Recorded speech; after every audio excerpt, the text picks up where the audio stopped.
everyone. Come on in because we are here for Married at First Sight, Season 17, Episode 11. Feels like I ain't seen y'all in a long time. A long time since we've been here for a review.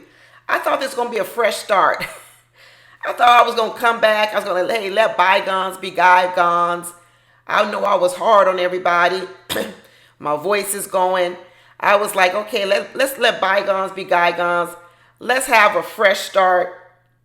And we get on here and we got another divorce with Claire and Cameron. Who do y'all believe? Between Claire and Cameron, who do y'all believe? You know what? I think they both have lied a lot this season, and I think they switch back and forth who is the biggest liar at the very particular time. I do believe in the beginning, I think Claire was more of the liar. I do. But as we've gone on, I'm telling y'all, I think I've switched to Cameron. Cameron is kind of scaring me, y'all. He's really starting to scare me a little bit with some of the stuff he does, especially that last clip we saw, for the previews for next week, when he says he has a heart condition and maybe he got it because Claire broke his heart. I was like, oh my God, is he trying to do what he said happened to his daddy? Remember when he told us a story about his daddy lung collapsed because his mama left him? I don't know. That seems a little bit manipulative. And I'm going to tell you some of the stuff that Cameron has said before on the after party about, Claire wanted the big black dude or something or another. I started to feel that there was this part about Cameron where he likes to, he's got a really, I don't even call it a dry sense of humor. I don't know what it's called, but it's something. I don't trust Cameron. I think Cameron lies a lot, y'all. I ain't going to lie. My gut tells me that Cameron is lying a lot, but I'm going to go down into the comments, not the comments. I'm going to keep going down in my little notes I took throughout the show because I was tired. And let me tell you, there's other parts in the show where, I don't know, I was feeling weird, y'all. I was feeling really weird with all of this negativity talk around religion. Pastor Cal really disappointed me this episode, really disappointed me. I don't think I'm going to call him Pastor Cal anymore because I wouldn't want this from my pastor. Let me tell you something. When I'm struggling in my faith, when I'm, on the edge, when I'm whatever, I don't want my pastor to come in and tell me, well, just chuck it all and just don't do nothing. And I feel that's what Pastor Cal does. He, I'm going to call him Calvin. His name is Calvin now, or what was his last name? Roberson. I don't know. I'm going to call him Mr. something, Mr. Calvin. I'm going to give him respect. So I'm going to call him Mr. Calvin, but I'm going to take the pastor off because he's not doing no pastoring. This is not no pastoring anymore. Let's be real. So I'm going to start with Emily and Brennan since they was the first ones on the scene. They was the first one they showed. And I guess they were trying to follow up from this little part where Dr. Pia said, hey, yeah, let's try to build some more intimacy. Let's start touching each other from head to toe. This ain't going to help. This is going to help. Another person I'm afraid of Brennan. I'm afraid of Brennan. Brennan's looks make me feel like I'm not going to go to sleep next to him. I'm not going to close my eyes next to him. He almost acts like he just, I don't know. His soul, his spirit, there's two people, I'm telling you, there's two people on this show whose souls and spirits are starting to kind of disturb me a little bit. And I'm going to tell you, one of it's Brennan's and the other one is Cameron's. I feel like there's something deeply rooted in the two of them that is barely showing itself. We see a little bit of it, but I feel like the depth of where they really could go in their sort of meanness and pushing aside is so deep. Did y'all see this scene? I'm skipping ahead a little bit. Did y'all see the scene? Another lie where I'm telling you why I know Cameron's a liar is when Cameron decided to go out on a bike ride all by himself. I told you he was a loner. He was a lone wolf, but he didn't go by himself. He brought this other person. Put this man in front of the camera and said, this is my good friend. I love you, man. Blah, blah, blah, blah, blah. That man said, yeah, because I ain't seen you in a while. And I'm not saying you can't love somebody you ain't seen, but I felt there was this concerted effort from Cameron to act like he really got a friend to go bike riding with. He ain't really got no friend. He brought that man on this show to pretend like he had a friend and then sat there and said, oh, I love you, man. I love you. And that man was like, yeah, it was good to see you because I ain't seen you for a while. That told me all I need to know right there. Cameron is a loner. I keep telling y'all that. Cameron is a loner, and he creates these moments to try to act like he's not a loner. But now, next thing you know, he's over here about to play another mind game on his wife Claire, saying that he's got a heart condition now, and maybe it came from Claire. That's wrong. That's real wrong. I'm telling you, something wrong with Cameron. Claire's not my favorite. Y'all know that. I know in the beginning, I think Claire was wrong because Claire didn't like Cameron. And I still don't know why Claire didn't like Cameron in the beginning. I really don't even know. To this day, we still don't know why Claire didn't like Cameron in the beginning. And I do believe it was Claire who first didn't like Cameron. I do believe that. But she has never really told us. All she's done is lie and try to pretend like she did like him. But I don't think that she liked him. But I'm going to tell you this. I think after a while, she might have loosened up a little bit. But for her to be on here talking about this is my best friend and I'm crying because I'm losing my best friend, I don't know. I'm getting ahead of myself. Let me stick on the other person I'm afraid of.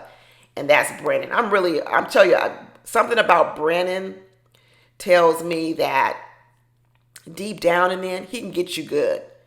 He can get you real good. You really never want Brennan to be on your bad side, because if he's on your bad side, I don't know, he probably gonna win 9 out of 10 times. Because we got Brennan over here trying to act like he like Emily, and he's still mean to Emily. What if he really don't like you? That's why I always say, when people over here trying to fake it till they make it, trying to hold it together, trying to pretend like they like you, but they're just not attracted to you, but they still treat you horrible. How would they treat you if they really didn't like you? That's what I always think about. And I look at the way that Brennan treats Emily when supposedly he knows he's not sexually attracted to her, but he says, she's a good person, she's decent as a person, but he treats her horribly. The way he looks at her, the way he dismisses her, the way that he doesn't really give her too much consideration. I'm telling you, he treats her so horribly. Like, you wouldn't even treat like a person, like a coworker like that. He acts like Emily's done something to him. That's why I said, what if he really didn't like you? If this is the way you treat a friend or treat a person you're just not interested in, how do you treat a person that you're angry with or mad with? I'm scared of Brennan. I ain't gonna lie, I'm scared of him. And then we talking about, we want to go back and start talking about more about relationships. She said she want to get to know him. What relationships? Yours? Please don't do that, Emily. I sure hope she wasn't talking about her relationships. I guess she can't really talk about them because she just said she ain't had any. But maybe she's trying to go down deep into Brennan's past, find out about his past relationships. Maybe she's starting to realize, like somebody else wrote down in my comments weeks ago, that Brennan might still be in a relationship. Some people think Brennan got a girl right now. He just broke up with a girl and was living with a girlfriend, and then he broke up with her and came on the show. That's what some people thinking out here in these streets. Then they go on this horseback riding trip. Brennan almost falls off the horse. He gets scared, and Emily's like, dang, you done bonded more with the horse than me. So the horse darn near kills you, and you still like the horse. Emily said, the horse darn near kills you, slips and falls in this ice, and you in love with this horse. But me, on the other hand, I can't get no love. None at all. I don't go horseback riding no more. I used to go horseback riding all the time. I almost died too, just like that, Brennan. Just like that, a horse slipping. After that, I said, oh no, not again. My horse slipped just like yours, Brennan, but mine didn't end. Mine didn't end as well as yours. Let me get something from my throat. All right, sorry, y'all. I got this winter congestion going on. Hopefully I can warm up my throat a little bit more and I won't be gurgling over here and gargling. But yeah, Brennan told Emily, you a whole red flag. She even asked for clarify. She asked him twice. She goes, are you trying to say that I'm a red flag? And Brennan didn't say, no, I'm not trying to say you're a red flag. He didn't even try to clean up. He said, yeah, you're a red flag. I'm telling you, I'm scared of Brennan. I'm really afraid of Brennan. I called him KGB before, 104-632. I'm starting to believe it. He might be like a paid assassin or something. I'm staying away from Brennan. I am staying the hell away from Brennan. Emily over here crying in the background, talking about he need to step up. Girl, he's not going to step up. Emily, he's not going to step up. This is it. This is the stepping up. This is the best you're going to get, girl. Cut it loose. Let it go. you might as well become the third. No, there really is be the fourth divorce, because we already had the one at the altar. We had Orion and Lauren. Now we had um, Claire and what's his name, Cameron. You might as well put in your application too. You know, Brennan is thinking about. Remember at the beginning of the episode, I told you all these men didn't really like their wives from the very beginning. None of them really did. I don't think. We're gonna get to Austin, because I might be wrong. I might be wrong about Austin. I don't know what's going on over there. But I didn't think they really liked their wives, and I think they all came up with different game plans from the very beginning. And I think Cameron and Brennan were the ones who decided to try to pretend like they were going to give it a go. And it was only Orion who said, "I'm not doing this shit no more." He's like, "I'm not doing this shit no more." And now all of a sudden we got everybody idolizing Orion. They got everybody idolizing Orion. You got Cameron talking about, "Ooh, Orion, I wish I would have done your game plan. And I'm getting close to your game plan. And I'm getting close to bowing out. I'm getting," like Claire said, he's been checked out. He's been checked out for a while. It's really hard to remember when Cameron completely checked out, because there's been so many lies between Claire and Cameron. That's been the problem with them as a couple, that it's just been one continuous lie, and you really don't know when did it switch from Claire being the biggest liar to Cameron being the biggest liar. But I'm going to tell you, there came a moment in this season when it did switch from Claire to Cameron. I actually did see that. I don't know exactly when it happened, but in this back half, these last 3 episodes, I've clearly been seeing where I believe Cameron has had more of the lies and more of the mess than Claire has. I really do believe that. I think what Cameron picked up on with Claire is true, that she says one thing and then says another one later, because I think Claire needs therapy. It's ironic that she's a therapist, but she needs therapy. I think Claire came in this marriage really closed off. I think she came in this marriage really negative. I think she put Cameron down a lot. So I don't blame Cameron to where he got to. I really don't blame him, not at all, because Claire is bossy, she's negative, and she thinks negative. And I think what happens to Claire is, now we know why no man really want to take her out in public, because she got a negative mouth. She really does. And I think at some point in time, Claire did settle down a little bit with Cameron, but it was too late. By the time she tried to really maybe ease up a little bit, Cameron was already out. She had basically pummeled him so much, whatever. But in and of that self, I think there's a part of Cameron, because he is a loner, it's easy for him to walk away as well, because I think he's a loner anyway in real life. So really, Claire pushed the buttons of the wrong person. She pushed the buttons of a man who wasn't going to put up with none of that. If she would have had a guy she could walk over, say like Austin, maybe it would have worked out. But she pushed the buttons of a loner, a lone wolf, a panther out here. And let me tell you, don't try to call they bluff, because they're going to make good on their word. But there's this nice, nasty part of Cameron that you see. That's what I'm saying. So even though Claire was the nasty one in the beginning, there is this nice, nasty part of Cameron, because you see it come out. Even when he was talking about Dr. Pia. So Dr. Pia said she wants us to have a lot of fun. Are we having fun yet? I was like, dang, Cameron, that's some nice, nasty stuff right there. That's some shade and some nice, nasty. He got it in him. He can dish it. He's not no complete victim of Claire. Claire started it. You know, it's always one person who starts the fight, but there's another person who ends it. I be talking about that on my other show. There's always a person who starts the fight, but there's a person who ends the fight. And it ain't always the same person. And in this situation, I think Claire started the fight in this marriage. I think she did. But let me tell you who's ending it. Cameron. Cameron is ending this fight with a bang. Some people might think that all those tears were fake with Claire when they were reminiscing, looking at that little wedding booklet, and she was reminiscing on what could have been. I think a part of it, she was sad over. Let me tell you what she was sad over. I'm not saying she's sad over Cameron.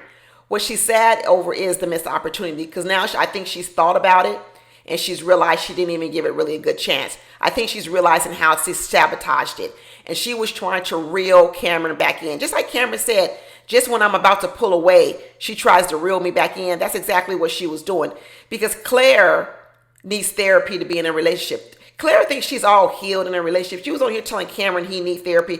Claire needs a lot of therapy. She needs a lot of therapy because what she was doing in the beginning of the relationship, pushing Cameron away, and then once he got pushed away and decided to leave, now she's trying to pull him back. She got a lot of issues too. That whole push and pull, that's a lot of issues.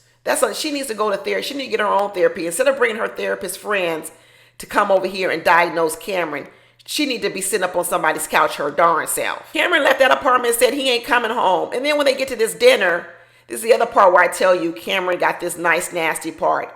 When he says, yeah, let's 1, 2, 3. We're going to count to 3. And then we're going to say, do we want to get to divorce or do we want to get to stay together? You know, he might have had some motive behind it where he was trying to get Claire to admit the truth in public because he knows that she lies behind closed doors. I get it. They're both trying to expose each other's lies. They both feel like they both lie. They don't tell the truth in front of the camera. This is all they talk about. Claire was on the after party saying the same thing. No, you're the biggest liar. No, you're the biggest liar. So they spend all their time trying to expose each other. Okay? This is what they do. So this was just another moment of Cameron to say, I'm going to expose Claire for her lies. So 1, 2, 3, what I'm going to do is say 1, 2, 3, do you want a divorce or do you want to stay married? And he says divorce and she said separated. She said separated. She didn't say divorce. Later on the after party, she said because she didn't really want to get a divorce, what she wanted to do was take a little time to regroup and then maybe come back and try to foster the relationship. So she said she really wasn't for complete divorce. That's why she's crying and everything. But it was Cameron who wanted the full-on divorce. You know what? This is splitting hairs. This is potato, tomato. It's the same thing. Whether you get divorced now, like Cameron is saying, or whether you take a break, Claire, and you come back in 1 week or 2 weeks and get divorced, it's going to be the same thing. It's a no-go. It's not a match. So I'm with Cameron. Just pull the plug. And you know Cameron done hit rock bottom when he was asking for advice from Orion. Woo, woo, woo. You know you done hit rock bottom when you going to Orion for the advice. Orion has become these men's hero. Orion has gone from the bottom to the top. What's that song with Remy Ma? From the bottom to the top. He has gone from the bottom to the top in the eyes of these men. Everybody was looking down on Orion. And here we go. Now we got Orion over here giving advice, saying, man, cut your losses and run.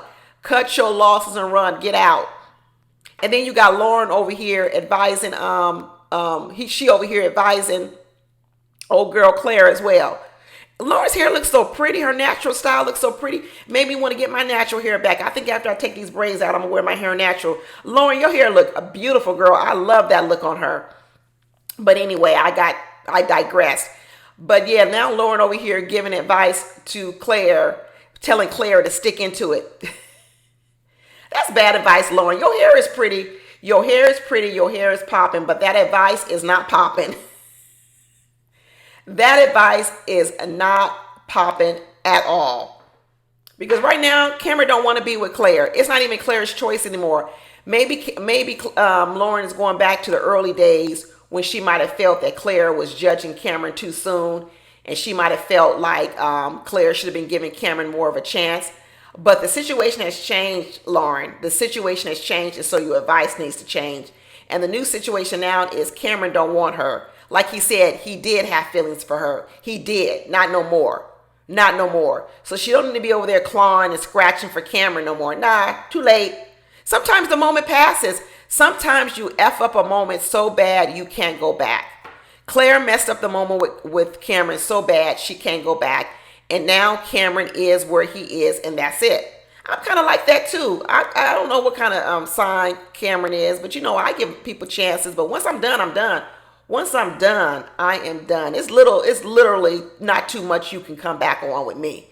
Once I am done, y'all, I be done. That's the Taurus in me. That's the stubborn Taurus in me. I'm loyal, but once I decide that my loyalty, I'm taking somewhere else. Once I snatch back my loyalty, I'm like a stubborn old Taurus bull then. I absolutely am. The whole thing with Austin and Emily, y'all, it was so disturbing for me. I mean, I was so disturbing me from the conversation with Mr. Cal.The. The conversation with Mr. Cal.The, the conversation with Becca, with Austin. The conversation when Becca said, oh, he accidentally told me he loved me the other day. And he said, oh, love you, good night. And then y'all, did you see the scene later on in the episode where they were all toasting and toasting a drink, and Austin said, "Love you all." And like I wanted to Becca hear that. I wanted to she know that the love you coming from Austin may not necessarily be I love you, but I love you all. Cause love you, good night. I don't know. That ain't I love you. I just want to let you know I love you. That's I don't know. Love you all. He said that for a toast with all these people. Does he love them the same way he loves you, Becca? I don't know with Austin. And let me tell you what else I was. Not only was I disturbed with the advice from Cal talking about religion wrongly, at least the Christian religion wrongly.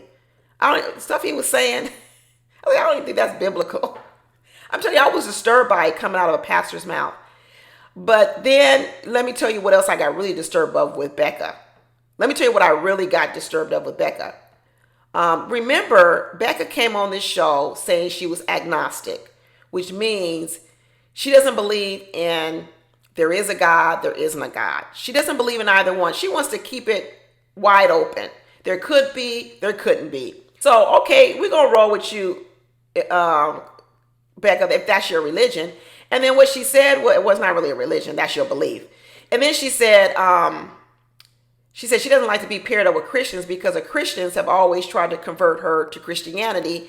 And, that was a source of pain for her. That's what she said when she got with Austin, that one of the things that she was concerned with Austin was that he was going to try to convert her to Christianity.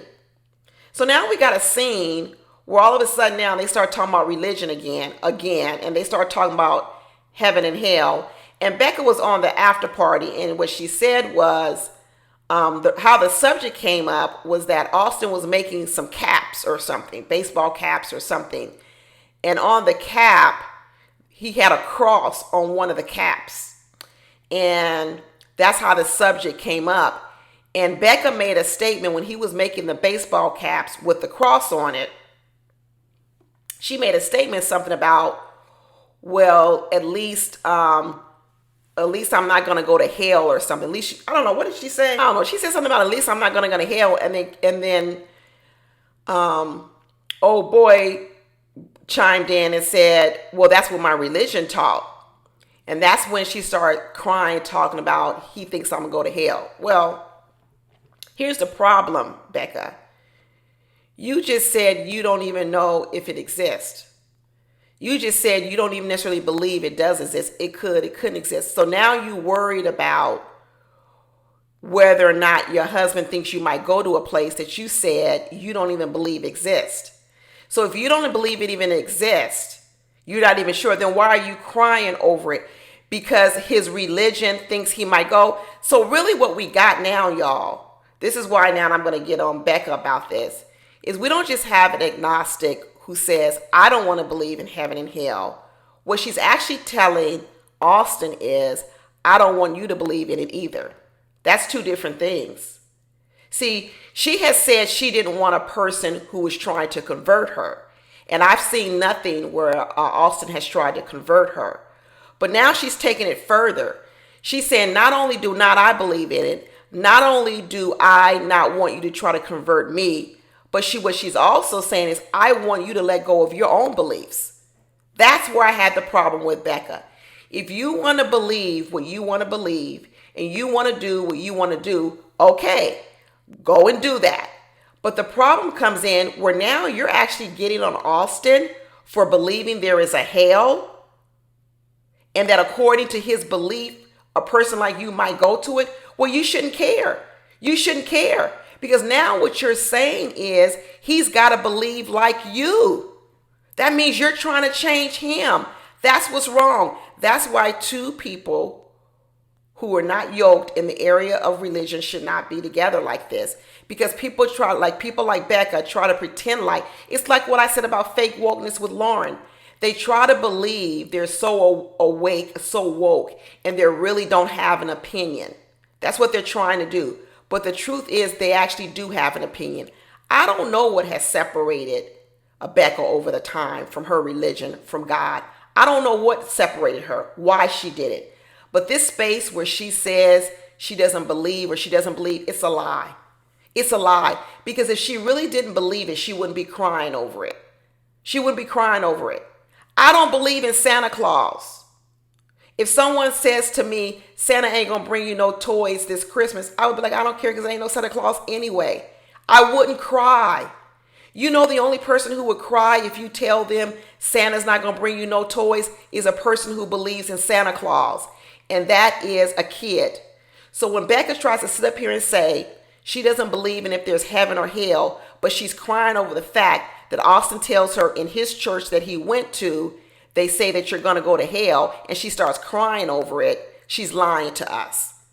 Her separation from the church is deeper than what she wants to believe. I don't know what's it over. Maybe she's mad at God. Maybe she's mad at God because she's sick. A lot of sick people get mad at God because they feel like, why, God, did you make me sick? And they get mad at him, and they run away from him. Maybe that's what she's done. I don't know what she's done, but this little trickery she's doing now on Austin, nah. She exposed herself. Her slip is showing. Her slip is showing. And in the end, I'm sitting up here at Austin. I kept saying I thought Austin was faking. He was faking. He was faking. You know, I'm starting to feel like I was wrong, y'all. I'm starting to feel that I was wrong. I don't think I'm wrong in that they're not going to make it. That part, I don't think I'm wrong. But I'm actually starting to see how it could be old girl with the pink hair, Becca, who's going to say no to Austin as well. Because I'm starting to see how she's not going to be able to be with a man who actually believes in heaven and hell. She can't be with him. She kept saying that she didn't want to be with a Christian who tried to convert her to Christianity. I don't think she can be with anyone who believes in heaven and hell. Because what she's doing now is she's actually trying to get Austin to abandon his beliefs. And then she gets help from Mr. Calvin. Mr. Calvin actually comes on here and backs up Becca. And then next thing you know, you got Austin over here saying, well, maybe I'm agnostic too. Oh, good Lord. My spirit was disturbed, y'all. My spirit was disturbed. They over here fussing and fighting about the afterlife and everything, and Becca is crying or whatever else. What do you want? You just said you don't even know if it exists. Why are you crying over something you don't even know if it exists? This tells me that she only can be with a person who believes what she believes.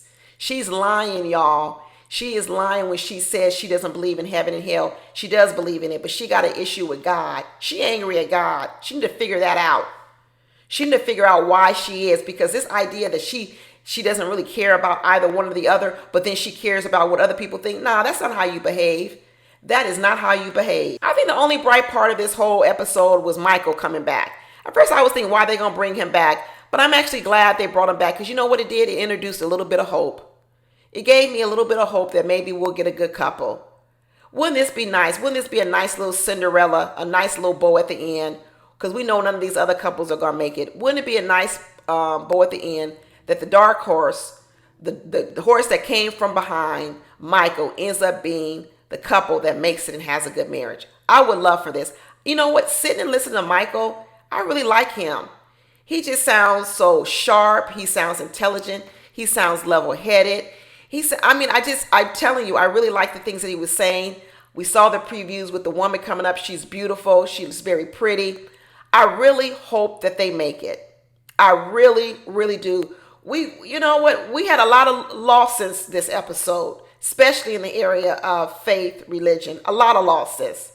We lost our dear friend, Pastor Cal, to now become Mr. Calvin. We've lost Becca even more.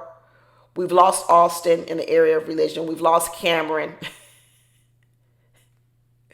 God need to come through and bless a marriage over here with Michael and this new girl. What's her name? Come on, God, come through. Come on through and can we get one marriage? Can we get one marriage that we can uplift and pray for? Because right now, the devil is winning. Woo, woo, woo. The devil is winning. We need a win. We need a win. Anyway, that's it, y'all. I'm going to go and try to finish nursing my throat right now so I can be ready for Friday with Ready Love. I'll talk to y'all later. Bye.